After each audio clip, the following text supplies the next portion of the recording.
We could be at the cusp of great change in a positive way at the United States Mint, pun intended, if Donald Trump has his way with who he has just nominated for the position of U.S. Mint Director. Let's talk about it as we explore.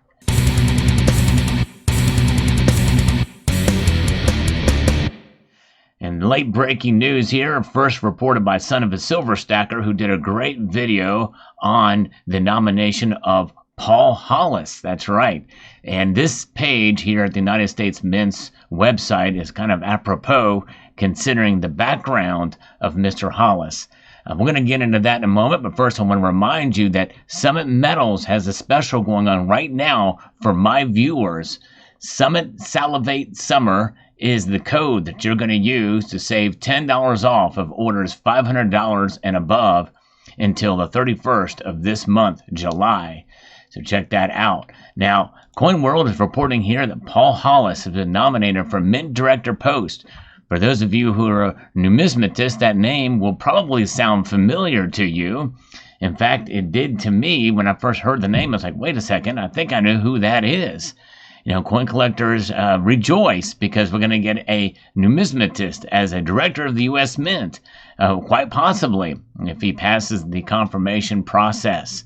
And that would be good news on the surface, but there is some things that we have to think about where his experience is lacking. Yes, indeed. And that is kind of the case for some of these positions. The United States Mint is a large organization, multifaceted.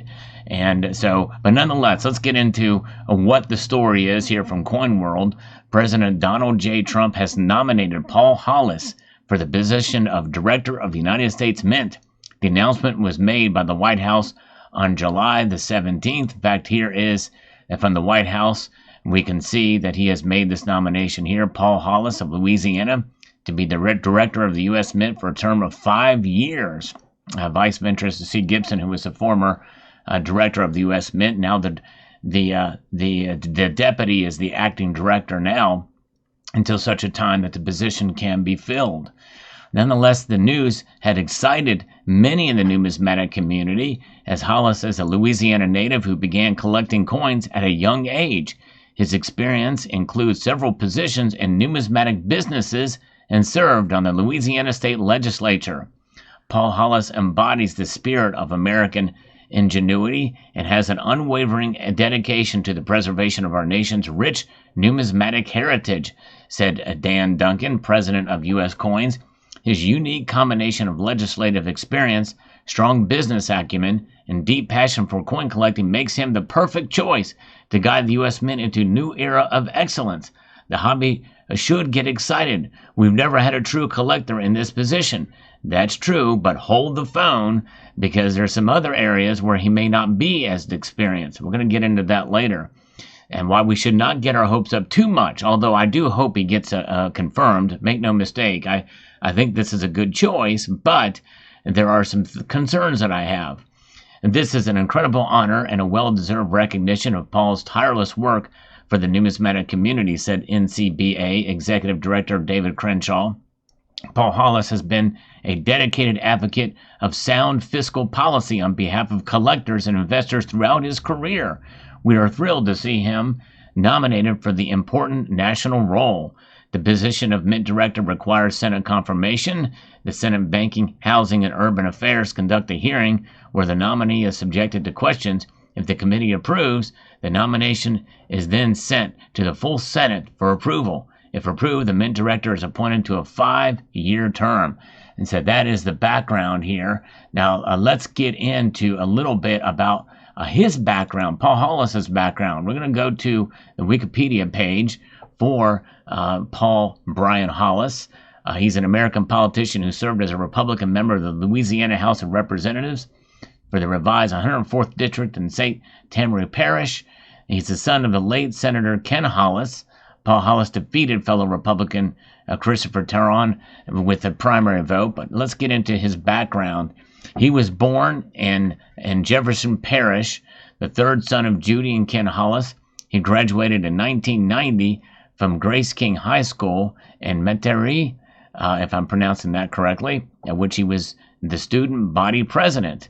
Hollis held his first job for a lawn care service at the age of 13 and worked through high school as a restaurant busboy. After studying martial arts for many years, he attained his black belt in karate and began teaching at Elmwood Fitness Center before his senior year. Already a very impressive resume, no question about that.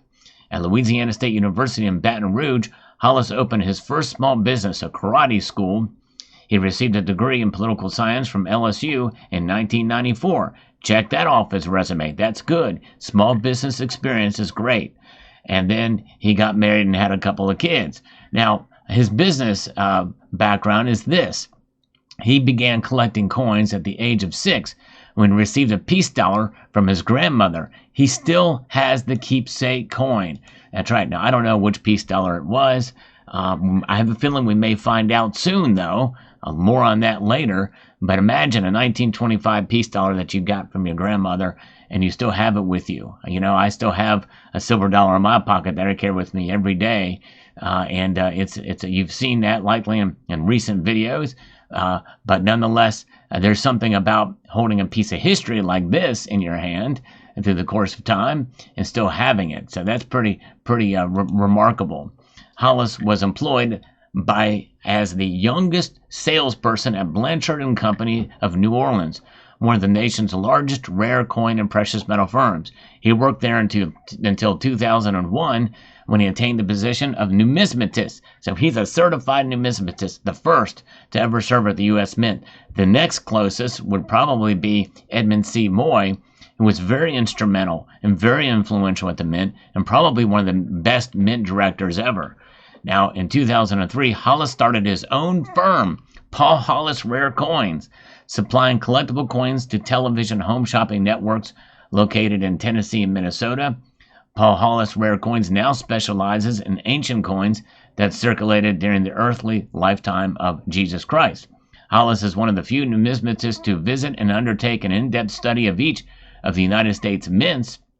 He has achieved status of expert in treasure coins, often interviewed by national, international, and international media outlets. So this is a very, very good background. He's done an in-depth study of each of the United States Mint branches. So that is important part of his resume. He's already studied up on them, which is great. But remember, there is something that we got to consider here later. We'll get into that in a moment. In the winter of 2004, Hollis joined the Odyssey Marine Exploration to salvage coins from the SS Republic from 1853. Very impressive.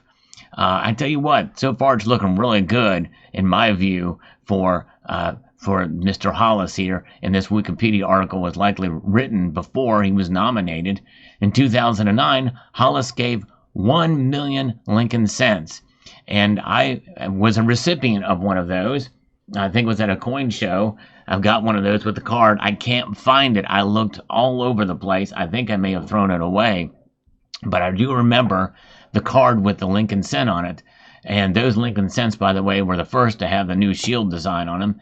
So in 2009, I guess he got an advanced, some of the, I don't know what happened, but they were 2010 cents that were issued in those cards.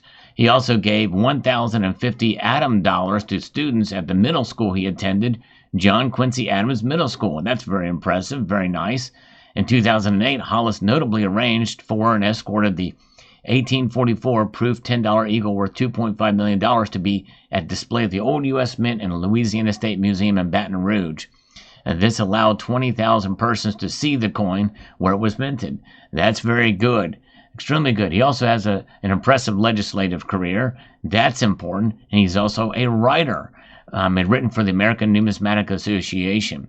So he has got a very impressive resume. Now, again, looking back at this peace dollar, when he goes to those confirmation hearings in the Senate, he will have that peace dollar with him. Likely he will show it during his confirmation hearing. And he has also said that he thinks that he would be very qualified. He's perfect for the U.S. Mint. But is he perfect for the U.S. Mint? Now remember, for those of us who are fans of Donald Trump and some of the nominations, we don't want to just blindly follow and say everybody's going to be perfect. I think this is a good choice. Honestly, if I were President Donald Trump seeing his resume, I would probably nominate him as well. However, He has run some companies, but has he ever ran one of the largest U.S. manufacturing organizations in the United States? And that's just it. In some ways, I think it may be better for have somebody who's run a large plant, like, maybe somebody who was involved in Amazon and logistics, that type of thing. To me, that might even be an even better choice to some extent. Now, again, understanding that Hollis has actually reviewed and studied many of these U.S. Mint branches, likely knows a lot of what goes on in the world of production. Remember, he did run his own coin firm, so he does know that, at least on a small scale. And likely understanding his almost lifelong obsession, or interest in coins, and as a numismatist, there's probably a lot that he knows that I don't know that he knows, and so I want to give him the benefit of the doubt here. But remember, previous U.S. Mint directors that we thought were going to be great turned out to be mediocre at best. I think the last real great one is probably going to be the one of the only Edmund C. Moy, and his predecessor was pretty good too, Philip M. Deal. I think he did a very good job as Mint director too, and that was under a Democrat president. Nonetheless, that is my only concern: is can he run a large organization? Because not just that, but he's in charge of the U.S. Mint police as well. So a lot of different things we have to think about as well. The multifaceted organization of the United States Mint. It's a big job. It's a big task. I think he may be up to it, though. I'm very much hoping and praying that it works out, and I hope he gets sails through. And that he's going to listen to the collector community too. So there's a real good chance for the U.S. Mint to really shine here with this nomination. We'll see how it plays out. Let me know what your thoughts are in the comment section down below. Hope you found this video informative, insightful, and educational. Would like to extend a multitude of gratitude to each and every one of you for taking the time to watch, and encourage you to please rate, share, comment, and subscribe.